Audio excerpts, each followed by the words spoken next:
சொல்லுங்க. அப்படியா? நான் பார்க்கல, பார்த்துட்டு சொல்றேன். அதாங்க நான் பார்க்கலங்க, நான் பார்க்கல பார்த்துட்டு நான் சொல்றேன். வேற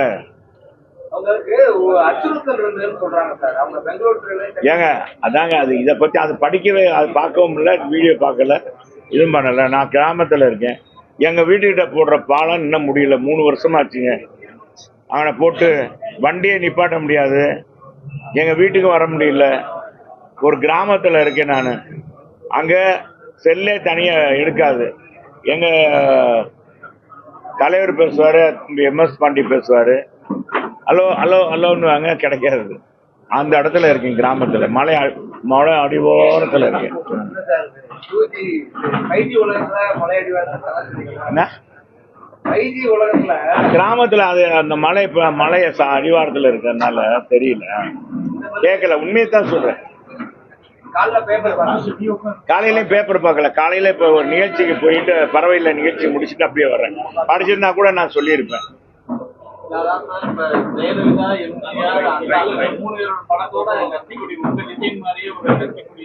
அதாங்க பார்த்துட்டு சொல்றேன், நானு பார்த்துட்டு சொல்றேன். சொல்லுங்க, மற்றது எது இருக்கா?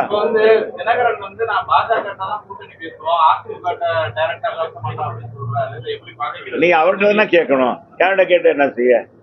அப்ப என்னன்னு கேட்டா நீங்க அவர்கிட்ட தான் கேட்கணும்.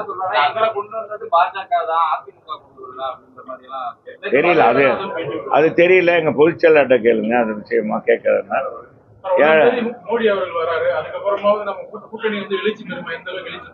என்னங்க எழுச்சி தானே பெற்றிருக்கோம். ஏங்க எழுச்சி பெற்றதுனால பாருங்க, சுட்டரிக்கும் வெயில்ல கூட பெண்களும் ஆண்களும் இங்க பாருங்க, நிர்வாகி பூரா வந்திருக்காங்க. மற்ற நேரத்தில் கூட்டம் போட்டா அவ்வளவா வரமாட்டோம், கூவி கலைத்தாலும்.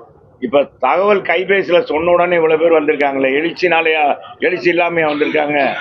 இப்ப விடிய ஆட்சியுடைய வீட்டு பிள்ளை சாட்சின்றத அந்த தமிழகத்துல மதுரையில ஏகப்பட்ட இடங்கள்ல போய் எல்லா இடங்களையும் போய் கேட்கிறாங்க. அந்த மக்களுக்கே உணருது.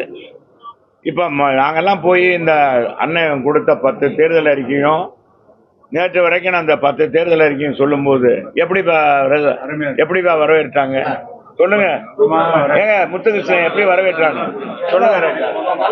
என்னம்மா வரவேற்றாங்களா? என்ன ராஜா பிரமாதமாக வரவேற்கிறாங்க. இப்ப 3வது தேர்தல் அறிக்கையும் வந்திருக்கு, பிரமாதமா வரவேற்கிறாங்க.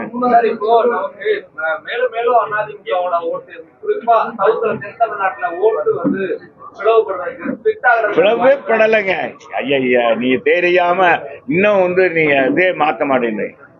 இந்த ஓட்ட கீரல் மாதிரி முன்னால சொல்லுவாங்க, அது என்னங்க player, record player, record player மாதிரி பேசுறீங்க. அதாவதுங்க தேர்தல் என்பது ஒரு வித்தியாசமானது. நீங்க தேர்தலை புரிஞ்சுக்கங்க. எங்க புரட்சி தலைவர் அம்மா என்ன சொல்றாங்க, நான் அதை ஏற்கனவே உங்கள்கிட்ட சொல்லியிருக்கேன், இப்பவும் நீங்க கேட்டதுனால சொல்றேன். எந்த தேர்தலிலும் ஆளுங்கட்சியை வீட்டுக்கு அனுப்ப மக்கள் இன்னைக்கு தயாராயிட்டாங்க. இதுக்கு ஒரே தலைவர், நம்பிக்கை நட்சத்திரம் யார் என்றால் எடப்பாடியார் தான். எனவே எடப்பாடியாருக்கு தான் வாக்களிக்கணும்னு மக்கள் முடிவாக இருக்கிறாங்க. அது இல்லைன்னா நான் சொல்றேன், நீங்க புரிஞ்சுக்கோங்க, தென் மாவட்டங்களில் எல்லா இடங்கள்லையும் இதே எழுச்சி இருக்கு. நீ போய் மக்களை கேளுங்க, இதே எழுச்சி. மக்கள் எழுச்சியா இல்லைன்னா எங்க கழக தொண்டர்கள் சோர்வாயிருவாங்க. எங்க கழக தொண்டர்கள் வீறு கொண்டு எழுதுறாங்கனால கட்சி வீறு கொண்டு எழுந்துருச்சு. எங்க புரட்சி தலைவர் அம்மா அவர்களே 2011 சொல்லியிருக்காங்க, இங்கே கருணாநிதியா என்னையா தான் பார்ப்பாங்க, அம்மாவான்னு தான் பார்ப்பாங்க, வேற யாரையும் பார்க்க மாட்டாங்க. எத்தனை முகம் வந்தாலும் சரி, அத்தனை முகமும் அடிபட்டு போகுங்க. நான் சொல்றேன், அதெல்லாம் ஒண்ணும் இல்ல. எங்க அண்ணன் அதை காட்டிலும் பன்மடங்கு உழைக்கிறார். எனக்கு உழைப்பு களத்துல நின்று இன்னைக்கு பொதுச் செயலாளர் மாதிரி யாரும் போய் ஏறத்தாழ 200 தொகுதிக்கு மேல் அவர் மக்களை சந்தித்துட்டார். போற இடங்கள்லாம் கடல் அளவு போல மக்கள் கூட்டம். இதுக்கு மேல என்ன சான்று? மக்கள் எழுச்சியா இருக்காங்க. அவர் பேசி முடிக்கும் தொட்டிக்கும் ஆட்கள் இருக்காங்க, கைதட்டுறாங்க, வரவேற்கிறாங்க. அனைத்து தரப்பு மக்களும் வரவேற்கிறாங்க.